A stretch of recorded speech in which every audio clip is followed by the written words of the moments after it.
touch on the subtle forms of attachment and identification with the sense of separate self that may persist after an awakening, how this might manifest, and how to recognize it. Subtle forms of attachment and identification. Well, remember that identification and attachment are inherent in the human mind.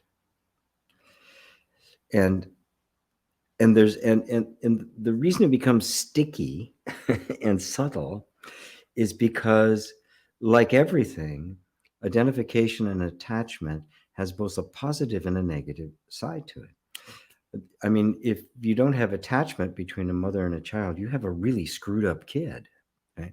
That kind of bonding is absolutely necessary.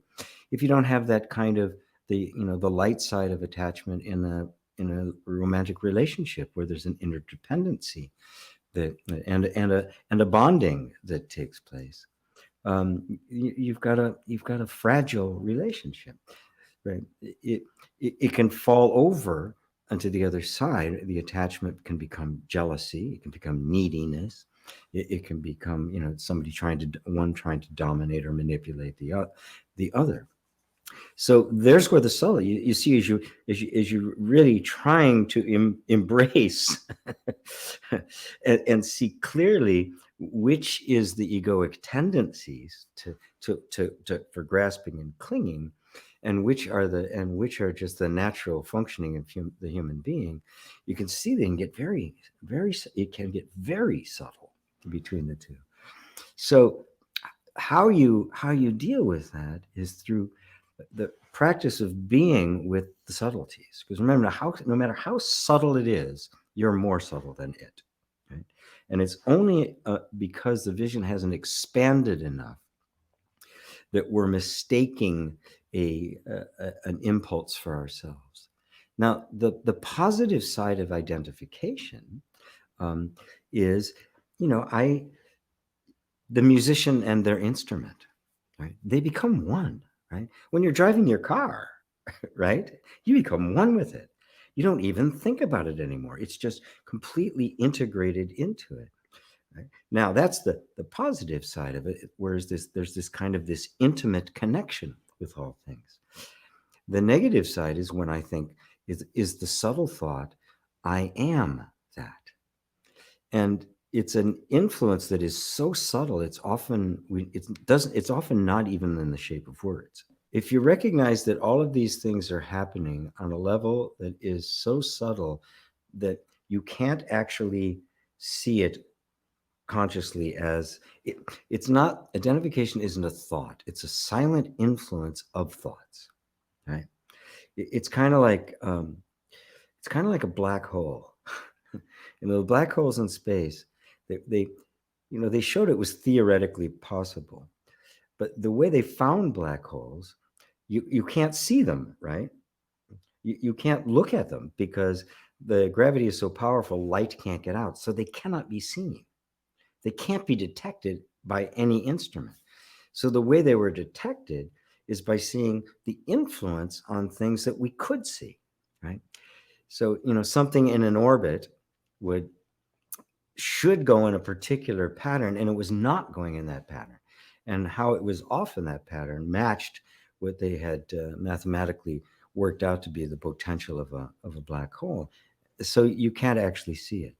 Our energetic assumptions, the deepest stuff we hold, the deepest beliefs we hold about ourselves, right? That are like vasanas, right? The repository consciousness, are not themselves thoughts and feelings. You go, oh, there it is. You see it by the influence on thoughts. Thoughts tend towards a kind of attachment. They tend towards an identification. Now, once again, even that influence, that being as subtle as it is and as silent as it is, you are more silent and you are more subtle. So how it's going to manifest is in any given moment, right? One or the other is going to be there, right? If neither's there, there is no moment. Nothing is happening at all. But in that moment, there is going to be this dance going on. Right? And if we can, just to pick up my theme from earlier, if we can continue to take this in loving awareness, not as if this is a wrong way and I've got to get rid of it, this is the right way, I've got to enhance it, this is good, this is bad, I shouldn't be identified, I shouldn't be attached, but instead sit in this middle place that recognizes the light and the dark of it all, embraces it all, and from there, everything can be seen clearly. If there's any kind of preference for one or the other,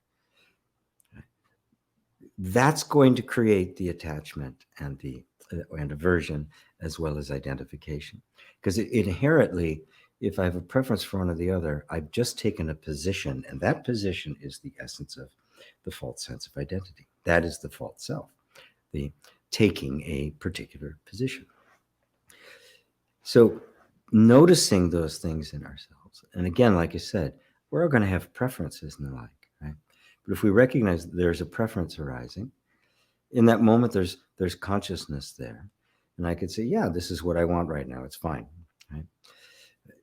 That preference can become a habit. Say, well, I should prefer that, right? So I'm trying to get it down to the most subtle essence of it, which is this conscious awareness that is able to lovingly assess, or as Nisargadatta put it, awareness that is intensely affectionate. Right? Because let's not forget, human life is an incredible mystery.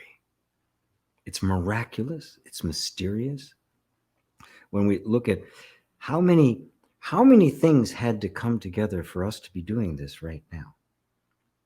How many events had to come together for the two of you to meet, right? and then build a life together. How many things had to come together to make this bottle, right? when you think of it, it gets more. When you think of it, I mean, just thousands of years of people doing stuff and learning how to dig stuff out of the earth and metallurgy and change things and other stuff and this and the food.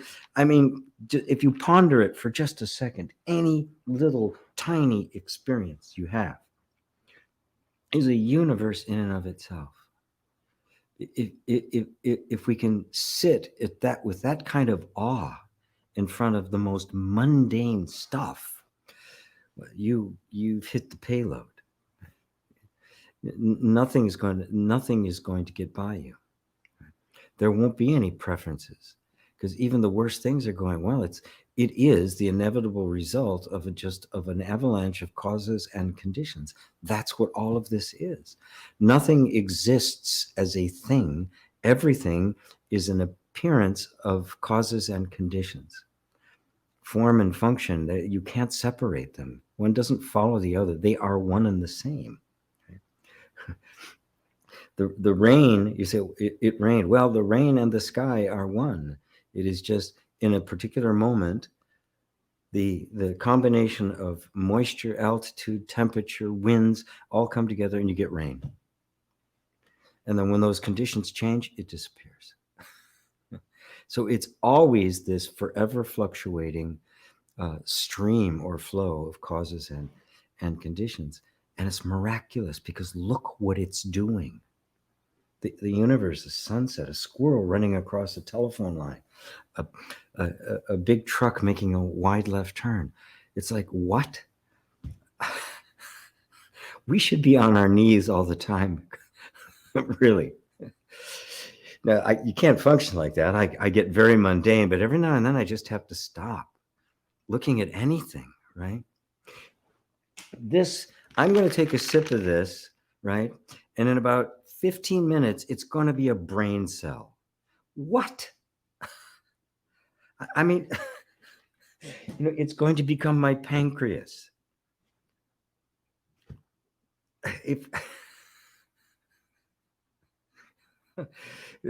It's poetic, right?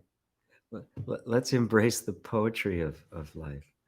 I hope that answers it for you, guys. I'm kind of tending to wander around today. I don't know where my head is at.